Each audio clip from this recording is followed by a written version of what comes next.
Ambiance Covid-19 au quartier Colonel Gay à Ouakam.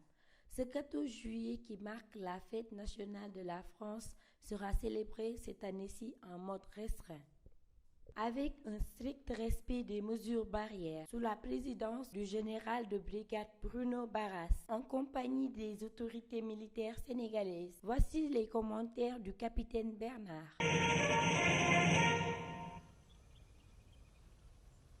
Ouvrez le banc.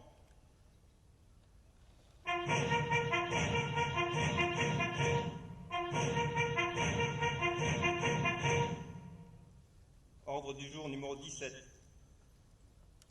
Liberté, égalité, fraternité.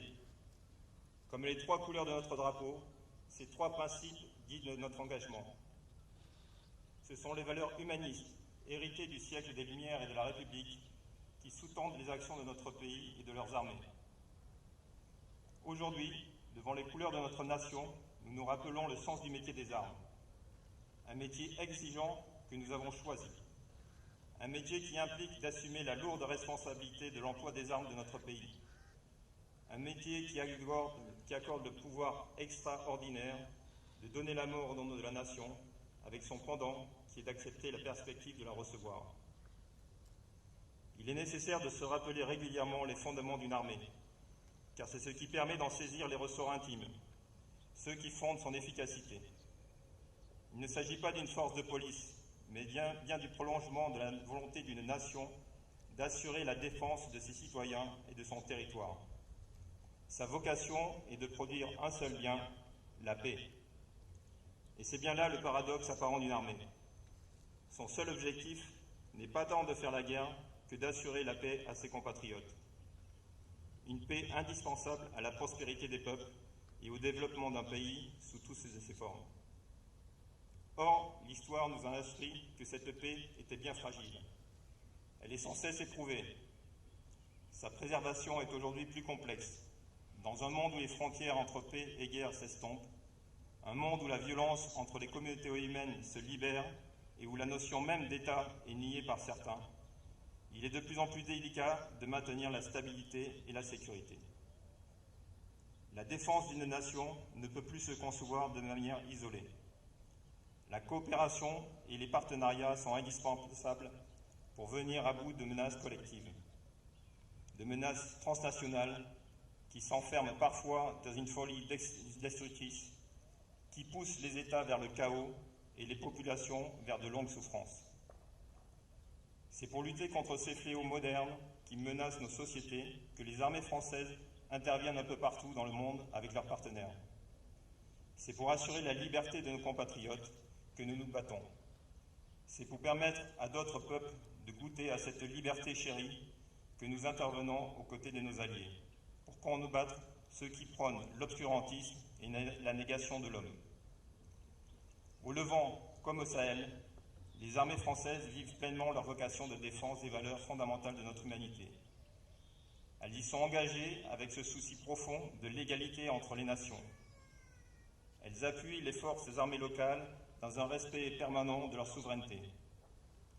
C'est tout le sens du partenariat militaire actuel, car l'expérience des conflits nous a appris combien il est important de travailler à hauteur d'homme. C'est en respectant et en comprenant l'autre qu'il est possible de conjuguer nos forces. C'est notre front commun qui compense nos faiblesses face à un ennemi qui ne cherche qu'à exacerber les tensions et la haine. En Afrique, plus qu'ailleurs, nous nous engageons avec détermination aux côtés de nos frères d'armes africains.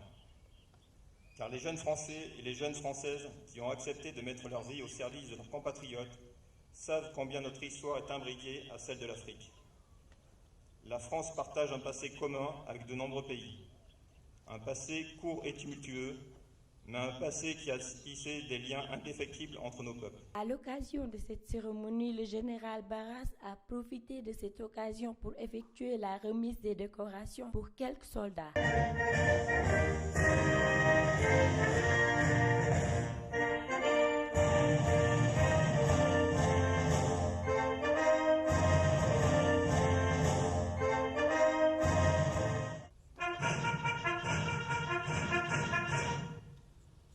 Maître principal, Jean-Pierre Roussel, au nom du Président de la République, nous vous conférons la médaille militaire.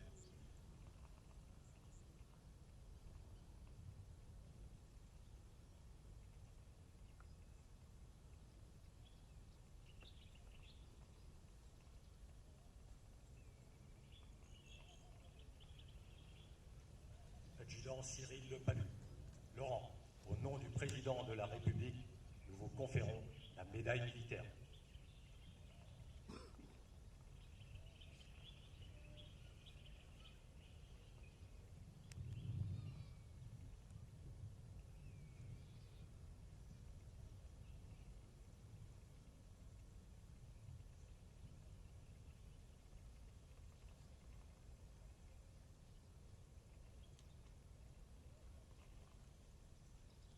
Adjudant Éric Poutin, au nom du président de la République, nous vous conférons la médaille militaire.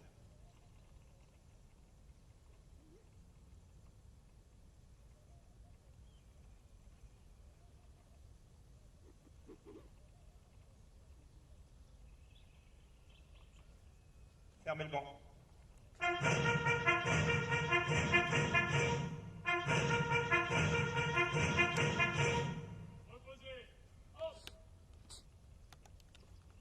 Ouvrez le banc.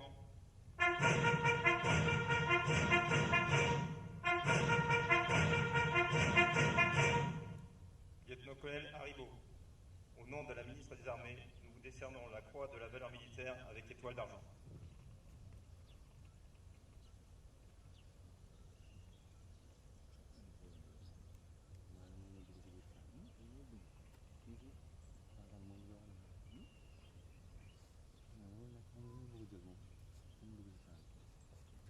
Maître principal Sylvain Bourreau, au nom de la ministre des Armées, nous vous décernons la croix de la valeur militaire avec étoile de bronze.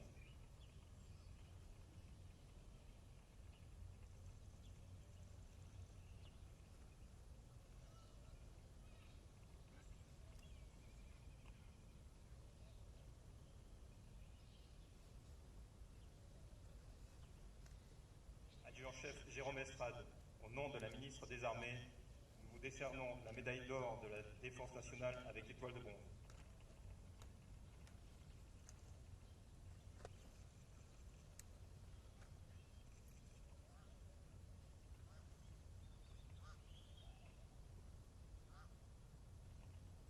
Sergent-chef Adeli, au nom de la ministre des Armées, nous vous décernons la médaille d'or de la Défense nationale avec étoile de bronze.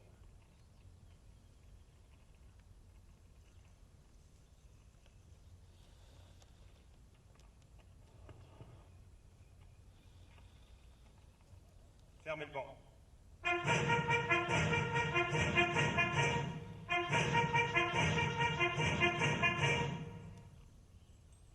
Décoré, rejoignez les rangs.